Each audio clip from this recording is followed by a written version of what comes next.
between the police and their command. There's been a change of guard.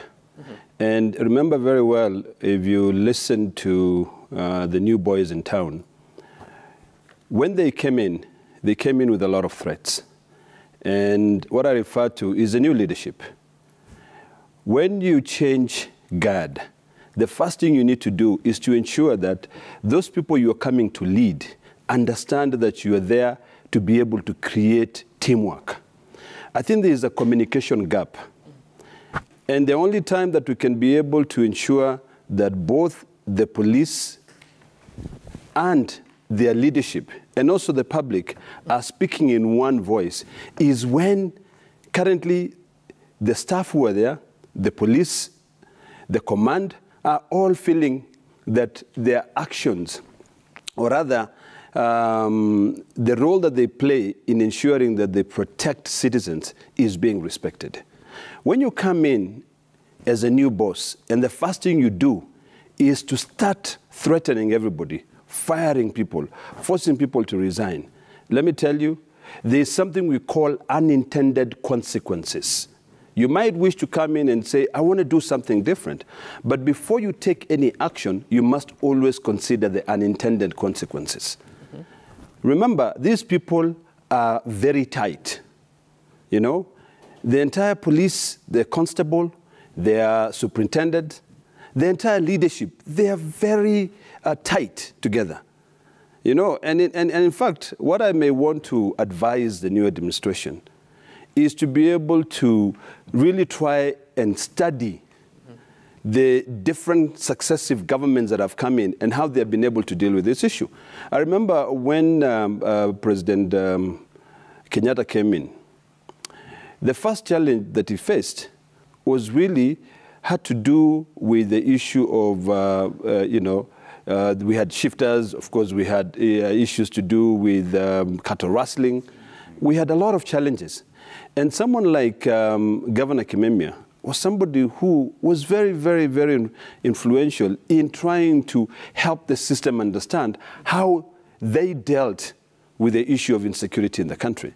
So I think instead of us blaming everybody, or instead of us continuing preaching as if we can never come to an end of an election cycle, the first thing we need to do, and this is what I plead with this government to do, is to first of all go there, communicate, develop a very important communication strategy on how they will communicate to the police. The police have been crying. They have been saying, we need our welfare to be looked upon.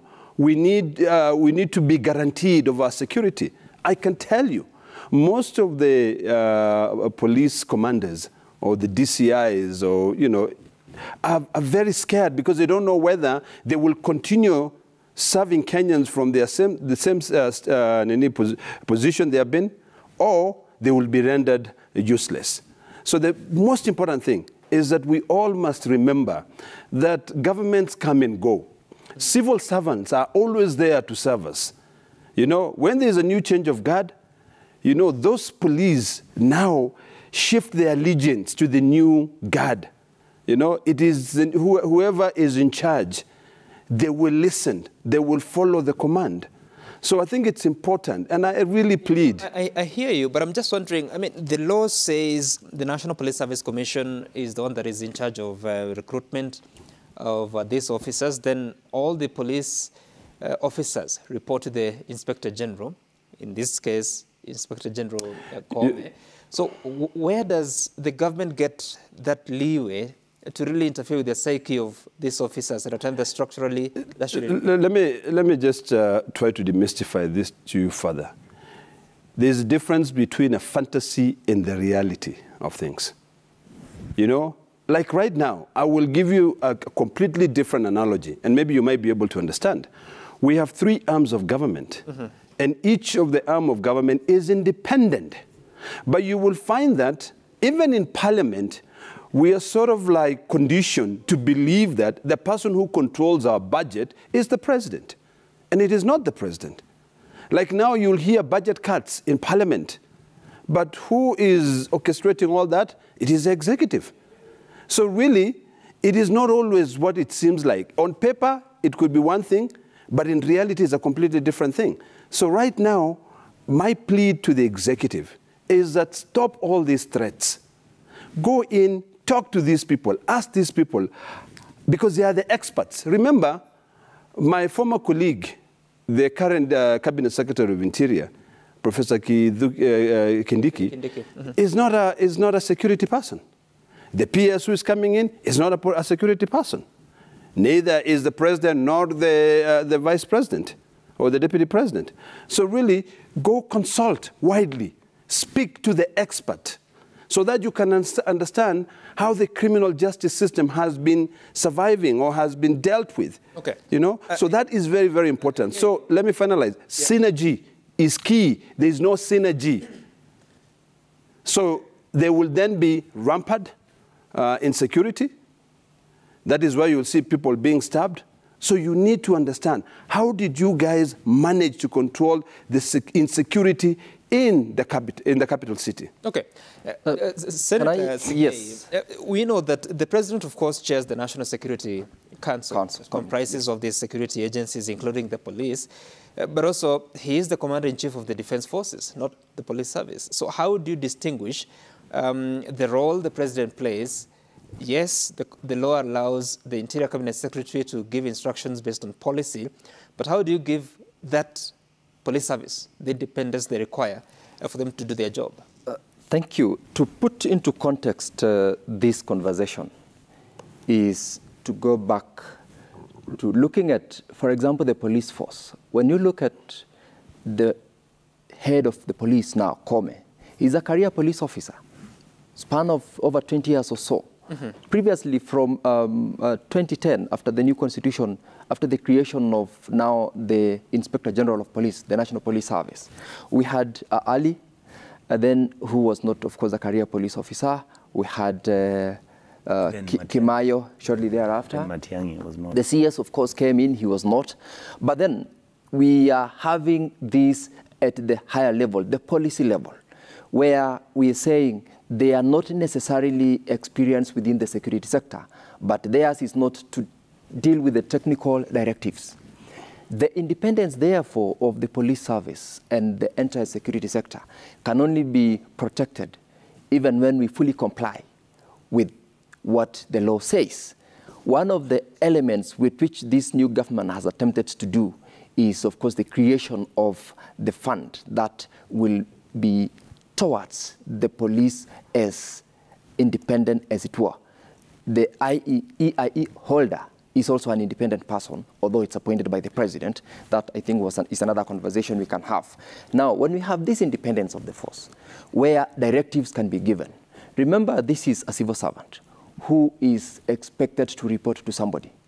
But at the same time, they can report, they can act, they can take instructions as and when those instructions are lawful. One of the interesting things that we have had lately is, at what point do we take directives from those people who are not necessarily our bosses? That is one of the very, very important conversations the security sector has had. That is why we were saying there was a complete abuse of the DCI, where you are asked, go get hold of Sam, put him in for 2-3 days thereafter, subject him to unnecessary and unprocedural, lockups. Now, at that level, that is where we are saying there is completely abuse of this independence. When we have now an independent force that is funded independently, that can control its resources once it's already allocated by the government, it is at this level where the professionals in the sector can completely deal with the issues affecting that particular sector. Whereby when the PS speaks about issues, not necessarily as a security expert, he's speaking to issues at the policy level. Who will implement them? The police officer who is down here. But there's something you mentioned that is interesting about the appointment of the AI holder, whom you're calling the Principal Administrative Secretary, but also the Accounting Officer of the National Police Service, Banis Sialal, was appointed, or rather nominated by Is it appointed or nominated? Nominated. By the president. Actually appointed. I think she's appointed. So based on what law did that happen? Can that really happen in law? What the president said, and this is what I would speak to in terms of the desire to create a police force that is independent of any directives. When you have funds, where I would say my colleague here, my neighbor Lekina, cannot go to Narok unless and until I fuel his a 6 or 7 or 8 engine machine, for instance. He cannot go. He cannot do that which he's supposed to do. What the president was desiring to do, and the basis upon which this nomination was done, is in the constitution, this is supposed to be an independent force. But the problem is, I'm the one who signs the check. At any given time, I can only release you to do which you're supposed to do with certain resources. Let us give them the mandate that the constitution gives by giving them a person or authority to deal with the funds which are allocated to them. There is nothing unconstitutional with but that who appoints accounting appointment. officers? Now, in the context of the National Police Service, it's supposed to be the National Police Service as an entity with the different sectors. But this is a fund that is allocated to the National Police Service, and the president, by an executive order in law, is also allowed to do that. That is exactly Senator Yonka, are you convinced? Because, I mean, people are hoping that the extension of the police to have their own accounts, yes, that there would be a level of independence. But when that is followed up with an appointment of this person that will be managing that account, and the appointment is coming from the president, yet the National Police Service, apart from the top officers, they are appointed by the National Police Service Commission. How do you deal with that? Sammy, according to me, I think we are splitting hairs. Right now we have a president. He is nominating and selecting individuals who are being vetted by the National Assembly. These individuals are either going to administer leadership, or many of them are going to manage the resources of the state known as Kenya. And for me, I don't think really whether the president had nominated one individual who's going to be the account holder or not is really a matter that we should be even worried about. I think for me, the way I look at it, there are structural issues which are affecting the ultimate performance of the police, or the maximum performance of the police, for them to provide the service they're supposed to. Many of these challenges involve the infrastructure which the police are using. You remember from the point where we used to do an OB using manual, handwritten, whatever, we shifted now into using IT. We have issues about the welfare of the police. You look at where our police live, you look at the houses they stay in, you look at the vehicles they've been using, all these, and including also the training. If you don't train your police force well, if you do not make the police force to understand that your job is actually to provide a public service, and it is expected of you, number one, irrespective of who is in power. Number two, you are supposed to be fair. And there needs to be seen that you are people who don't violate people's rights. And from that perspective, I believe the police force can actually serve diligently and deliver. But we are far, far away. I mean, Sammy, as I'm speaking with you today, a police officer, a constable, earns 19,000 shillings. All right? And this is somebody you've given a gun, and you've told this fella, walk around and tell us, or try and solve the problems of the criminals around the neighborhoods and the places where we are having such challenges. Number two, the reality, and I listened to my brother say that most probably the reason why the crime is going up is because of the issues of poverty that are bedeviling Kenya. I actually don't think that this problem of crime in our country is because of the poverty, which is an item right now, which we are all discussing, and lack of money. People don't get the basic necessities, jobs don't exist. everybody is scampering and struggling on how they are going to try and organize their lives so that everybody can move forward. So for me, I think, like my brother Olakina has said, the president needs to change tact. He needs, the new leadership of UDA needs to shift their thoughts and their thinking on what they're trying to do to try and solve this problem of crime. And I completely agree with what Wakili has said. Look for the people who have performed in this sector. Take their institutional memory, use the knowledge they have so that they can give you advice on the solutions to the problems that we have. I hear you. Let's take a look at some of the feedback that we've received so far on this conversation. Citizen TV Kenya Tam Gituku, the hashtag to use is Daybreak. And first, Magwa, you're saying that the Kazi Mtaani program was very instrumental in keeping the youth busy, especially those who depended on it. Once the president banned it, the youth literally turned into robbery because they had no other source of living.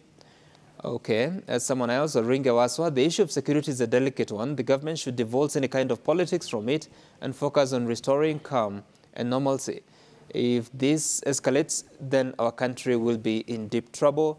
Then Remy Butia, you're saying security rises and falls with the ability of a state to deter any attack or defeat it. And Article 238 and 239 of the Constitution, the National Police Service, the KDF, the NIS have the responsibility to protect Kenya and Kenyans, their rights, freedoms, property, peace, stability, and prosperity. Then Godi Baraza, the government should be committed on fostering our homeland security and ensuring that any element threatening our peace and tranquility is firmly dealt with according to the law. Every Kenyan must feel safe and secure. And on that note, I want us to take a short break here. When we come back, we'll be diving into the conversation of oversight. The Senate has been doing a few things. There's also a proposal to create a Senate Oversight Fund. And we understand that this week there's a meetings with different leadership from various counties to talk about some of the resources and how they were used in previous financial years. We have that conversation after the break. Stay tuned.